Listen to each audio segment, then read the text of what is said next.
क्या रसोई गैस के बाद अब पेट्रोल और डीजल भी महंगे होने वाले हैं?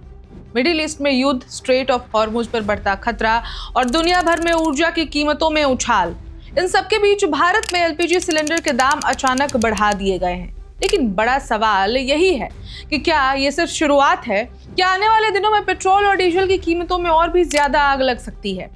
नमस्कार, मेरा नाम है ऋचा पराशर और आप देख रहे हैं वन इंडिया हिंदी।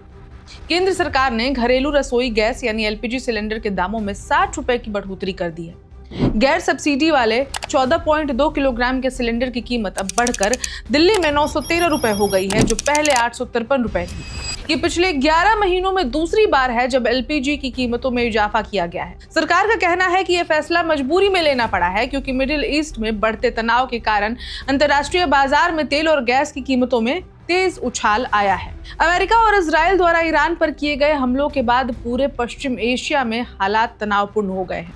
खासकर स्ट्रेट ऑफ हॉर्मुज जैसे अहम समुद्री रास्ते पर खतरा बढ़ने से वैश्विक ऊर्जा आपूर्ति पर दबाव बढ़ गया है। यही रास्ता दुनिया के बड़े हिस्से तक तेल और गैस पहुंचाने का सबसे महत्वपूर्ण मार्ग माना जाता है। हालांकि सरकार ने राहत देते हुए साफ किया है कि फिलहाल पेट्रोल और डीजल की कीमतें नहीं बढ़ाई जाएंगी। सूत्रों के मुताबिक देश की 3 बड़ी तेल कंपनियां इंडियन ऑयल कॉरपोरेशन यानी IOC, Bharat petroleum corporation limited यानी बीपीसीएल और हिंदुस्तान पेट्रोलियम कॉरपोरेशन लिमिटेड यानी कि एचपीसीएल इस साल की शुरुआत में अच्छा मुनाफा कमा चुकी हैं।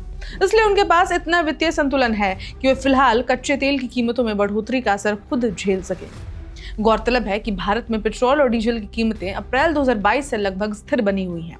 तेल कंपनियां अंतर्राष्ट्रीय बाजार में कच्चे तेल की कीमतों के उतार चढ़ाव को अपने मुनाफे और नुकसान के जरिए संतुलित कर रही हैं, ताकि आम लोगों पर अतिरिक्त बोझ ना पड़े।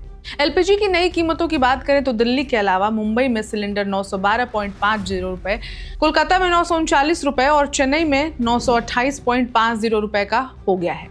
राज्यों में कीमतों का अंतर स्थानीय टैक्स और वैट की वजह से होता है। प्रधानमंत्री उज्ज्वला योजना के लाभार्थियों पर भी इसका असर पड़ेगा। इस योजना के तहत 10 करोड़ से ज्यादा परिवारों को एलपीजी कनेक्शन दिया गया है। हालांकि उन्हें प्रति सिलेंडर 300 रुपए की सब्सिडी मिलती है, इसलिए अब उन्हें करीब 613 रुपए प्रति सिलेंडर चुकाने होंगे।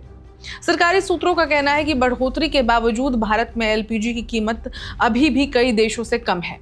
उदाहरण के तौर पर काठमांडू में एक सिलेंडर करीब 1207 रुपए, श्रीलंका में 1241 रुपए और पाकिस्तान में लगभग 1046 रुपए पड़ता है। सरकार का यह भी दावा है कि औसत भारतीय परिवार साल में लगभग 4 से 5 सिलेंडर इस्तेमाल करता है।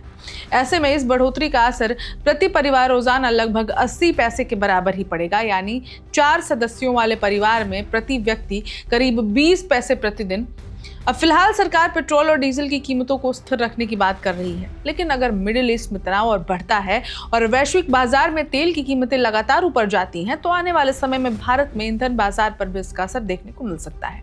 यही वजह है कि लोग अब ये सवाल पूछ रहे हैं, क्या एलपीजी के बाद अगली बारी पेट्रोल और डीजल की है? इस खबर में इतना ही। अगर कुछ नया अपडेट आएगा वो भी हम आपको दिखाते रहेंगे। बने रहिए वन इंडिया हिंदी के साथ। Subscribe to One India and never miss an update. Download the One India app now.